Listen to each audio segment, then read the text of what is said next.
In an industry built on ego, urgency, and constant visibility, Catherine O'Hara committed a quiet act of rebellion that few truly understood at the time. While Hollywood rewarded those who fought to be the loudest voice in the room, she chose something far more radical: the right to step away. After the massive success of Beetlejuice and Home Alone, she stood at the peak most actors spend their lives chasing. Offers came fast, money followed, and the expectation was clear. This was the moment to accelerate, not pause. Yet Catherine sensed the hidden cost of endless ambition. She saw how fame could hollow people out, turning life into a performance with no off switch. Instead of leaning into the machine, she gently loosened her grip on it. Her absence was never about fear or rejection. It was about discernment. She understood early that success without control over one's life was not success at all, and she chose a different definition of fulfillment. Hollywood's unspoken rules for women. The early 1990s were unforgiving to women in entertainment, especially those approaching midlife. The industry's message was subtle but relentless: stay visible or disappear. Actresses were expected to accept every role, attend every premiere, and remain eternally available. Saying no was interpreted as weakness or irrelevance. Catherine O'Hara stood at this crossroads, while many of her contemporaries ran headlong into overexposure.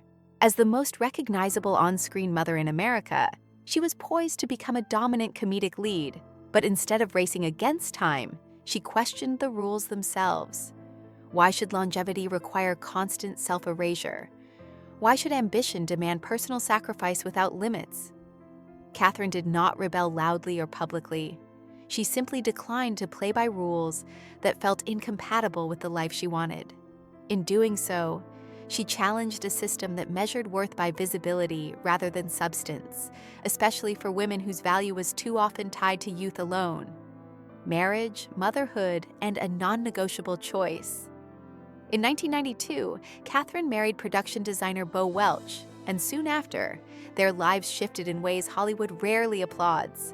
When their sons, Matthew and Luke, were born, Catherine made a decision that would quietly shape the next 2 decades of her career.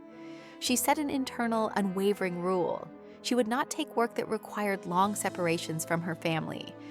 It was not an announcement or a manifesto, just a boundary she consistently honored.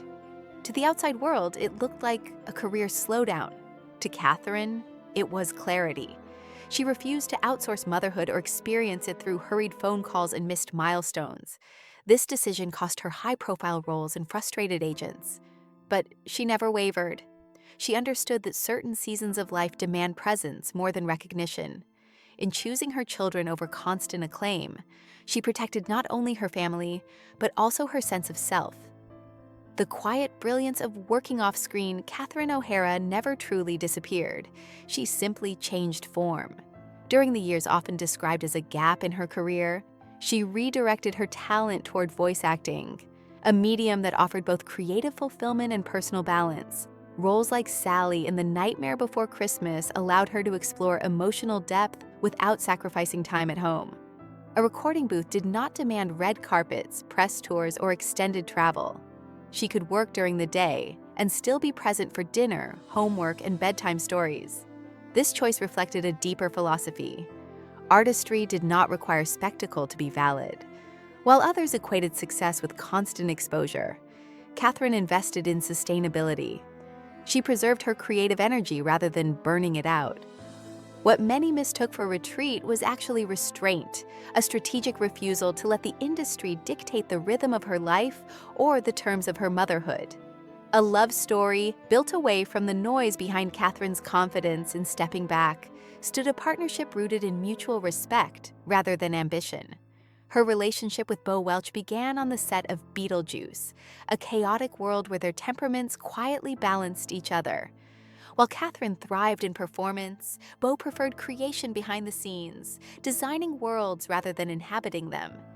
He valued privacy as deeply as she did, and never pushed her to monetize fame for lifestyle or status.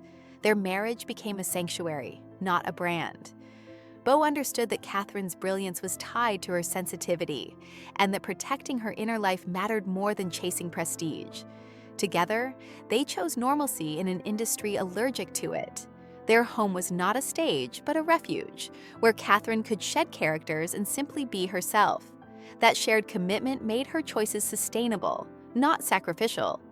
Redefining success. While raising a family. During years when award ceremonies came and went without her, Catherine was present for the moments that rarely make headlines. School runs, scraped knees, family vacations, and quiet dinners became her true red carpet. She resisted the idea that professional relevance required personal absence.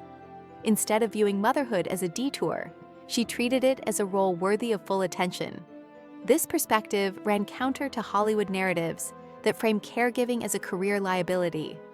Catherine's success during this period was invisible by industry metrics, but profound by human ones. She ensured her sons knew her first as mom, not as a public figure. In doing so, she shielded them from the distortions of fame and preserved a sense of normalcy that many celebrity families struggle to achieve. Her choice reframed success as continuity, not accumulation, the return that proved patience was power. When Catherine eventually returned to the spotlight, it was not out of necessity but readiness. Her sons were grown, her home quieter, and her creative energy intact. The invitation came from Eugene Levy, a longtime collaborator who understood her deeply. He did not offer her a standard role. He offered trust. With Schitt's Creek, Catherine was given space to build Moira Rose from the ground up, exercising creative freedom rarely afforded to actors. What emerged was not a comeback performance, but a revelation. Moira's voice, physicality, and emotional absurdity reflected decades of lived experience. Audiences didn't just rediscover Catherine, they met her anew. The success of the show validated her long-held belief that talent does not expire when it is protected. By waiting, she returned not diminished, but fully realized. A legacy defined by choices, not absence. Catherine O'Hara's career cannot be measured solely by credits or box office numbers. Its true shape is defined by the roles she declined as much as the ones she embraced. Her so-called absence was not a void, but a deliberate investment in family, balance, and longevity. In an industry that rewards overextension, she chose containment.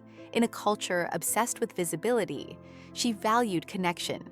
Her later success proved that stepping away did not cost her relevance. It preserved it.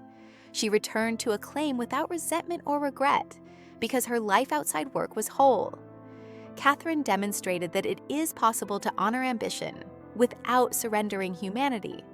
Her path offers a rare example of integrity in an environment that often punishes it.